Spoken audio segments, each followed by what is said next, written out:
Bonjour et bienvenue à toutes et tous. L'invité du dimanche aujourd'hui, c'est Ovidie, réalisatrice de films hard, mais aussi de documentaires dits sérieux pour Arte, France 2 et Canal+. Ovidie, bonjour. Bonjour. On n'a jamais consommé autant de vidéos porno, 100 milliards de vidéos vues chaque année. Pour vous, c'est une libération ou c'est une aliénation? C'est un constat. Déjà, au-delà d'une libération, ou d'une aliénation, c'est un constat. On constate qu'on n'a jamais autant consommé de porno qu'aujourd'hui. On en consomme majoritairement gratuitement sur des sites qu'on appelle les tubes, qui sont des sites construits à peu près sur le même modèle que YouTube, qui sont en fait des sites de streaming gratuits. Donc on y a accès sans aucune restriction, 24 heures sur 24, et c'est ce qui explose, c'est ce qui explique l'explosion de consommation. Au moment, moi, où j'ai réalisé un documentaire qui s'appelait Pornocratie, on était à peu près à 100 milliards de connexions par an sur ces tubes. Là, en fait, on se rend compte que ça augmente sans arrêt. On est en réalité plus euh, autour de 200, 250 milliards. Donc, je veux dire, d'année en année, ça gonfle, ça gonfle, ça gonfle. Et non, je ne suis pas sûre que ce soit forcément bon signe. Je pense qu'il faut regarder ce phénomène-là avec calme. Il ne faut pas tomber dans une forme de panique morale, mais il faut essayer de comprendre comment on en est arrivé là. Ces sites, ces plateformes de streaming, tout le monde les connaît, c'est YouPorn, Pornhub. Comment est-ce qu'elles fonctionnent puisqu'elles délivrent des prestations gratuites en somme? Alors, ce sont des sites qui sont effectivement gratuits, qui redirigent vers des offres payantes. Ce sont des sites qui fonctionnent à peu près comme tous les sites gratuits. C'est valable pour la presse, c'est valable pour n'importe quoi. En fait, c'est générer une audience massive. Et c'est vrai que le porno génère une audience massive sur Internet. Et c'est facturer des emplacements publicitaires très chers. C'est éventuellement faire des montages financiers très complexes, etc., etc. On n'a pas exactement tout compris, je dirais, le fonctionnement, tout le business model de ces sites-là. Il y a encore des zones d'ombre, mais globalement, c'est ça. C'est générer énormément de trafic. Il faut comprendre que ces sites, en fait, proposent du porno, mais ils auraient pu proposer n'importe quoi d'autre. En fait, ce sont des sites qui sont gérés par des gens qui ne font pas partie du porno, qui sont des grosses compagnies informatiques, qui sont gérées par des gens qui sont spécialistes de la génération de trafic sur Internet.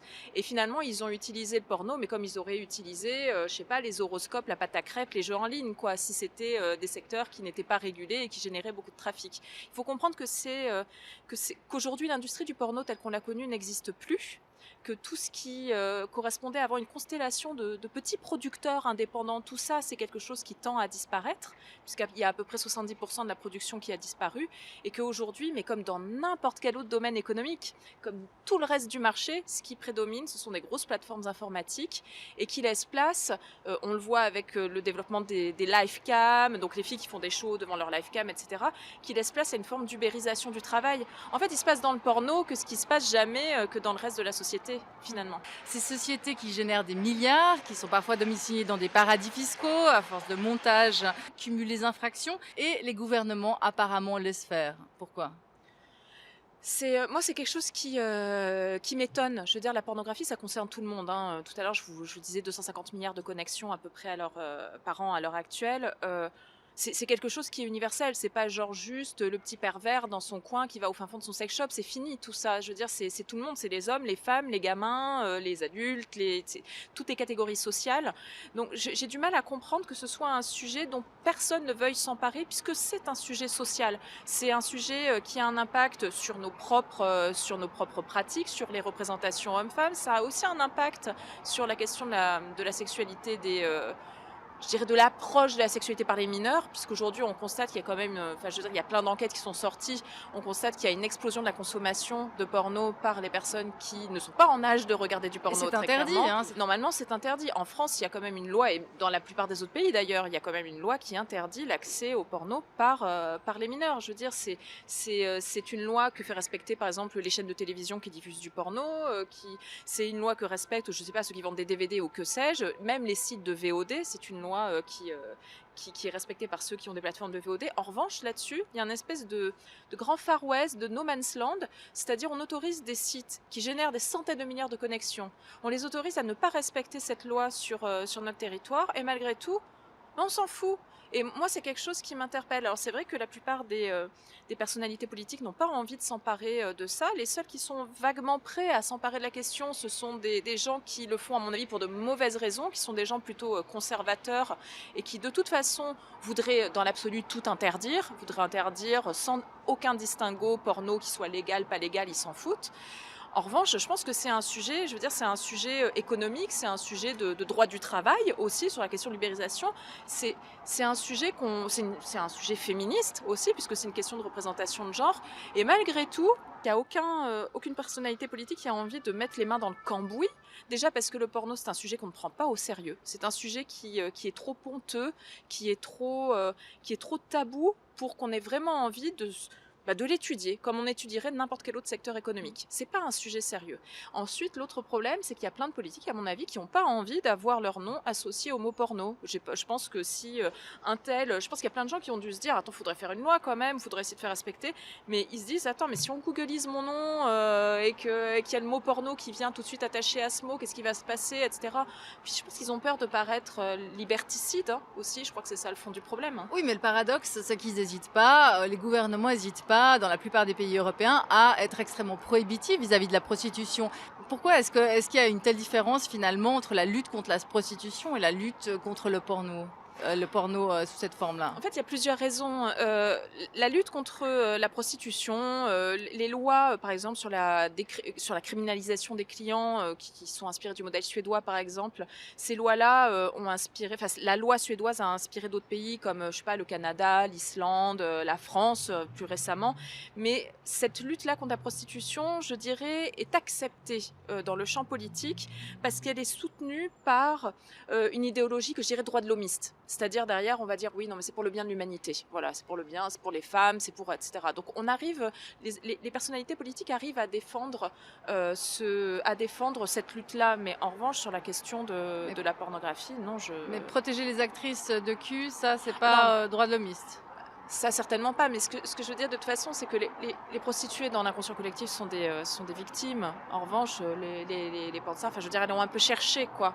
Enfin, je veux dire, si elles se retrouvent dans une situation où leur image circule contre leur consentement, si elles se retrouvent dans une situation où on les pousse à faire des choses qu'elles n'avaient pas prévues, et si elles se retrouvent dans une situation où elles chopent toutes les IST de la Terre, alors qu'à la base, sous prétexte qu'il y en a pour sauver un petit contrat, qui vont falsifier leurs tests ou parce qu'elles n'auront jamais réussi à imposer le préservatif, parce qu'on leur a dit oh là là, tu vas perdre des contrats. Enfin, je veux dire, tout ça, les gens, ils s'en foutent. Je veux dire, c'est des salopes, quoi. Faut pas l'oublier, quoi. Ouais, c'est des salopes. Quelle distinction, justement, vous feriez entre une actrice de hard et une prostituée? Le problème, c'est que vu la situation économique actuelle, je dirais que ce sont deux professions qui tendent à se rapprocher puisqu'il y a de plus en plus de prestations directes avec les consommateurs, puisqu'aujourd'hui il y a de moins en moins de production, donc le seul endroit où on peut récupérer de l'argent c'est justement avec un contact direct. C'est ce qui fait de plus en plus d'actrices à l'heure actuelle se tournent vers le live camming, qui est une prestation directe avec le consommateur. C'est-à-dire on fait un show devant une webcam. C'est du peep show chez soi, quoi. En gros, c'est du peep show devant sa webcam. Ou alors se tournent vers l'escorting parce qu'il n'y a plus assez de contrats, quoi, et qu'elles sont tellement stigmatisées dans le reste de la société qu'au bout d'un moment, le seul moyen de croûter, c'est de bosser comme escorte. Donc ce sont deux choses qui tendent à se rapprocher, mais jusqu'à présent, ce qui faisait vraiment le distinguo entre l'actrice et je dirais la travailleuse du sexe en contact direct avec le consommateur, c'est que c'était un spectacle. Il y a une mise en scène, et l'acte sexuel a lieu avec une personne qui est aussi une personne qui est travailleur du sexe, c'est-à-dire l'acteur qui est là et dont le salaire dépend de son érection. Voilà. Donc je veux dire, il y a deux travailleurs du sexe qui sont ensemble, qui s'emboîtent, qui sont là tous les deux pour prendre leur cachet. Et c'est pas une personne qui jouit du corps de l'autre. C'est pas exactement le même fonctionnement. C'est ce qui fait d'ailleurs qu'il y a pas mal d'actrices qui ne peuvent pas être putes et pas mal de putes aussi qui peuvent pas être actrices parce qu'elles se disent non mais elles sont cinglées d'avoir leur image qui circule comme ça, etc. etc. Voilà, c'est deux professions assez distinctes mais qui, je le répète, par les circonstances économiques tendent de plus en plus à se rapprocher. Alors vous dites féministe pro-sexe, ça veut dire quoi? En fait, le féminisme pro-sexe, c'est vieux, hein, c'est une vieille guerre, je dirais, qui a eu lieu au sein même du féminisme. Lorsqu'il y a eu une division entre les féministes qui ont pris la défense des travailleurs du sexe, donc les prostituées, la pornographie, les représentations sexualisées, on va dire, dans l'ensemble de la société. Les féministes pro-sexe sont celles qui ont eu cette volonté de, non pas d'interdire le porno, mais plutôt de déconstruire les stéréotypes du porno, non pas vouloir bannir la prostitution, mais tendre la main aux travailleurs du sexe en leur disant on va se battre pour vos droits. Voilà, c'est ça à l'origine, la naissance du féminisme pro-sexe, c'est parti de ça. Après, il y a eu des féministes pro-sexe qui ont créé leur propre boîte de production pour justement proposer un porno plus égalitaire, etc., etc. Il y a eu différentes formes d'activisme au sein du féminisme pro-sexe. Aujourd'hui, on voit que parmi les féministes pro-sexe, il y a pas mal de jeunes blogueuses.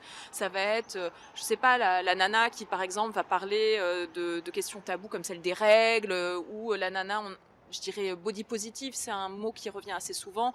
Par exemple, on voit dans le mouvement dit fat positif, c'est-à-dire des filles assez rondes qui mettent en valeur, enfin pas qui mettent en valeur, mais qui osent sans complexe exposer leur corps. On voit qu'il se passe quelque chose à ce niveau-là. Ça n'est plus, le féminisme pro-sexe ne concerne plus uniquement le travail du sexe. Mais est-ce que c'est pas un vœu pieux de vouloir lutter contre le sexe par le sexe? C'est se battre contre l'ennemi avec les mêmes armes. Après, on peut s'interroger théoriquement aujourd'hui, en 2017, concernant les limites du féminisme pro-sexe. Moi, je pense que les idées du féminisme pro-sexe, à la base, elles sont louables. De se dire, de toute façon, on n'arrivera pas à interdire, sur la question du porno, par exemple, de se dire, on n'arrivera pas à interdire le porno de toute façon, donc autant proposer quelque chose Faudrait-il interdire le porno? Ça, je ne pense pas. En revanche, autant je peux être extrêmement critique sur les représentations générales qu'il peut y avoir dans le porno, autant je peux être extrêmement critique vis-à-vis de tout ça, autant je ne prône pas une interdiction formelle, une interdiction totale, parce que si on regarde dans le monde entier les pays qui interdisent l'intégralité du porno, qui interdisent toute forme de pornographie, en général, c'est pas des pays très démocratiques, quoi. Faut être clair. Donc, je trouve que le porno, souvent, c'est un bon baromètre pour déterminer le niveau de démocratie d'un pays. Maintenant, je pense qu'il y a tout à faire. Mais aujourd'hui, en 2017, tout à l'heure, je vous disais, il y a 250 milliards de vidéos qui sont regardées chaque année. Je sais pas combien, il y a de centaines de vidéos de féministes pro-sexe qui sont produites chaque année.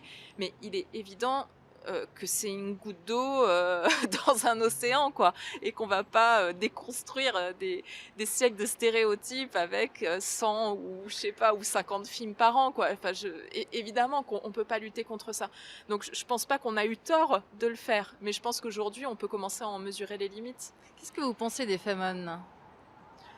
Les Femen, bon, moi j'ai des grosses divergences, je dirais théoriques, et voilà. Enfin, il y a quelque chose il y a plein de choses qui m'ont gênée à l'époque. C'est retombé un peu comme un soufflé, les Femen. C'est un peu, c'est terrible à dire, mais c'est un peu passé, quoi. Elles sont beaucoup moins présentes dans le paysage médiatique à l'heure actuelle. Je pense que c'est toujours bien de voir qu'il y a des mouvements féministes encore radicaux qui existent. Toujours bien de voir des nanas jeunes qui sortent dans la rue et qui se disent putain, on a les nerfs, on a envie de se battre contre ça. Maintenant, il y a des trucs que moi j'aurais pas fait, quoi. Enfin, les attaques frontales à la religion. Alors je sais que théoriquement elles vont dire ah oui, mais c'est la religion, c'est les religions monothéistes qui sont à l'origine de l'oppression des femmes, etc., etc.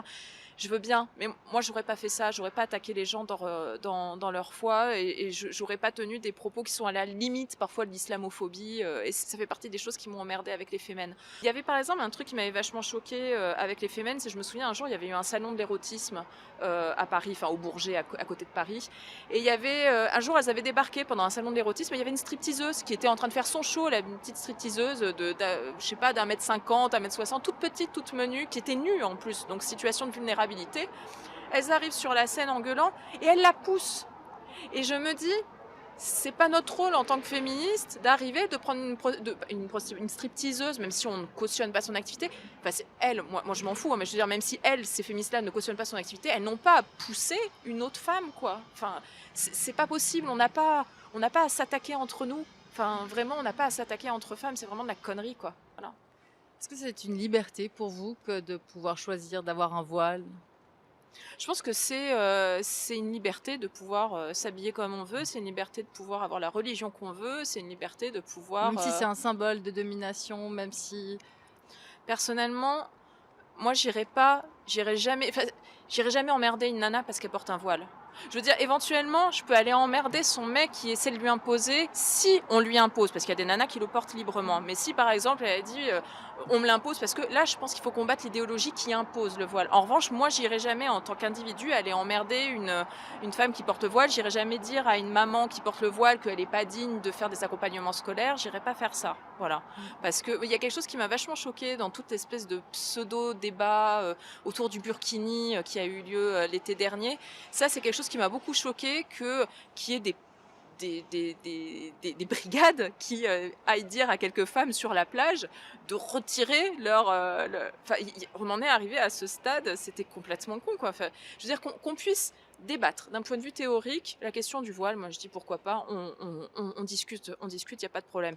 Mais qu'on aille aller demander à une femme de retirer son voile parce que sinon elle n'a pas le droit de faire partie de l'espace public, ça me pose quand même problème, quoi. Enfin, je veux dire, c'est pour moi la règle, c'est en tant que féministe, on ne s'en prend pas aux autres femmes. Voilà, même si elles ne correspondent pas exactement à nos idéaux, même si, je sais pas, même si on est féministe et qu'on discute avec, je sais pas, même une travailleuse du sexe, parce qu'il y a plein de féministes qui sont hostiles à ça. Enfin, je veux dire, il faut qu'on soit les plus inclusifs possibles et qu'on parle, quoi, avec les autres femmes, quoi, qu'on arrête de discuter leurs choix, qu'on arrête de penser que leurs choix ne sont pas les bons. Il y a quelque chose d'assez similaire, je sais que ça choque des gens, mais il y a quelque chose d'assez similaire dans la stigmatisation des travailleurs du sexe et des femmes voilées. C'est que dans les deux cas, on part du principe que ces femmes-là ne sont pas conscientes des mécanismes de domination masculine auxquels elles se soumettent.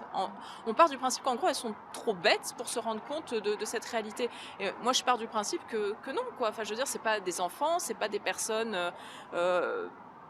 je dirais, c'est pas des personnes simplettes, je veux dire, c'est des personnes qui sont capables de discernement et de faire des choix pour elles-mêmes, et à partir de ce moment-là, on leur tend la main, on discute avec elles, quoi. Alors, il y a une grosse hypocrisie dans la société. Est-ce que vous, quelque part, vous en vivez pas aussi? Ce que je trouve assez intéressant, c'est qu'on n'a jamais parlé autant de sexe, mais finalement, on n'a jamais aussi peu parlé de plaisir et de désir, c'est-à-dire on parle de sexe en des termes mercantiles ou en des termes de performance ou en des termes d'injonction, c'est-à-dire il faut faire ci, il faut faire ça. Euh, on donne des conseils avec des termes très marketing, hein, pour booster sa sexualité, pour avoir une libido au top. Enfin, je veux dire, c'est vraiment des termes de marketing de base, quoi. Et D'ailleurs, vous moi, disiez très bien dans un de vos précédents documentaires, hein, que la bonne pute a remplacé la bonne cuisinière au foyer, hein, finalement, maintenant. il y a un peu de ça. C'est vrai qu'il y a un peu de ça. C'est vrai que à une époque, on disait aux femmes qu'il fallait être de bonne fée du logis, et puis aujourd'hui, on leur dit que la fellation, c'est le ciment du couple. Et voilà, quelque part, ça participe de la même idée. C'est-à-dire, on n'est pas non plus dans une optique de libération, de dire, voilà, madame, vous faites ce que vous voulez de votre corps, de votre cul, vous faites des fellations, vous en faites pas, on s'en fout complètement, quoi. Et voilà, et réfléchissez, essayez de penser à votre plaisir avant toute chose, avant de penser à la représentation, à l'excellence sexuelle, à tout ça. Et c'est un discours, effectivement, qu'on n'entend peut-être pas, assez, effectivement. Puis quand je lis tous les articles sexo, et mea culpa, moi aussi j'ai participé, parce que il y a quelques années, j'ai écrit un certain nombre de guides sur la sexualité, genre un guide sur le point G, un guide machin sur la sexualité pendant la grossesse, enfin plein de trucs comme ça. Donc quelque part, on peut dire, j'ai nourri moi-même à une époque tous ces conseils sexo. Mais quand on regarde aujourd'hui, tous ces conseils sexo, maintenant ils sont absolument partout. Je veux dire, si on ouvre Internet, on voit des articles partout, dans tous les magazines féminins aussi.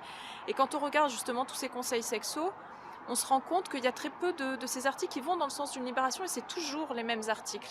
Je vois, pendant que je travaillais justement sur À quoi rêvent les jeunes filles, j'avais essayé de recenser tous les articles sur Internet que je pouvais trouver. Il y avait une écrasante majorité qui était autour de la fellation. Ça, c'était le truc number one, quoi. Comment faire une bonne fellation, 10 conseils pour une bonne fellation. C'était ça qui revenait tout le temps. Et après, tout un tas de trucs sur le sperme bon pour la peau, la sodomie bonne pour la santé, etc. Il y avait tout un tas de trucs. Je me disais, ok, pourquoi pas. Moi, je veux dire, je suis pas fermée à ça, mais à côté de ça, il n'y avait pas un seul article sur comment faire l'amour quand on a ses règles, parce que ça, oh là là, mon Dieu, c'est trop dégueulasse. Enfin, je veux dire, il y a tout un tas de tabous comme ça qui, eux, ne restaient pas brisés. En revanche, le reste, on était là, ah, c'est super. Aujourd'hui, on parle vachement plus de ça, ça, ça et ça, mais en fait, on parle tout le temps de la même chose, quoi. Alors, c'est quoi le progrès? En fait, le conservatisme, il a plein de manifestations différentes aujourd'hui. Il est porté pratiquement par tous les courants politiques. Il est porté par la gauche avec une idéologie qui se cache derrière les droits de l'homme. Il est porté par la droite qui se cache de moins en moins. On le voit bien aujourd'hui. C'est ce qu'on appelle la droite décomplexée. Aujourd'hui, on remet beaucoup plus...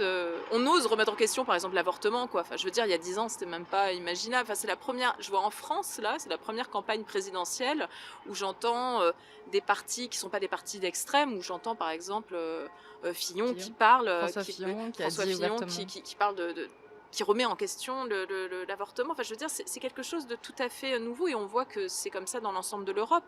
Trump Et aux aussi, États-Unis, voilà, hein. c'est pareil. On voit qu'il y a une remise en question de tout ça, de choses qu'on considérait comme acquises et qui en fait sont extrêmement fragiles. Mais Et- par la gauche aussi. Les alors la sociodémocrates. gauche évidemment ne va pas remettre en question, enfin j'espère moi, qu'il y a un retournement, mais la gauche ne va pas remettre en question l'avortement, mais en revanche il va y avoir une forme de conservatisme tout à fait différent qui sera porté par une autre forme d'idéologie, mais oui il y a un vent, il y a un vent conservateur qui souffle sur l'ensemble de la planète, faut être clair. Mais qui porte encore aujourd'hui les idées libérales en matière de mœurs, en matière de droits de la femme? Euh, déjà, il y a plein de féministes encore, et on voit même que sur Internet, il y a le développement d'une forme de féminisme 2.0 chez des femmes jeunes, des digital natives qui ont grandi avec Internet, qui développent des blogs, des Tumblr, etc. et qui sont très actifs sur les réseaux sociaux. Et mine de rien, c'est c'est un des moyens les plus efficaces de militantisme aujourd'hui, les réseaux sociaux. Et dans les partis plus structurés? Et après, dans les partis plus structurés, il y a pas mal de gens qui sont effectivement complètement à la masse ou qui vont servir une soupe qui va convenir à un électorat assez âgé aussi, un électorat qui a peur de voir le monde qui bouge. Problème. Après, il y a des féministes dans chaque parti. Je sais qu'il y a j'ai même une copine qui est féministe et qui est chez Macron là. Donc, je me dis tout est possible, quoi. Il n'y a pas de problème. Je vous remercie beaucoup, Avidi.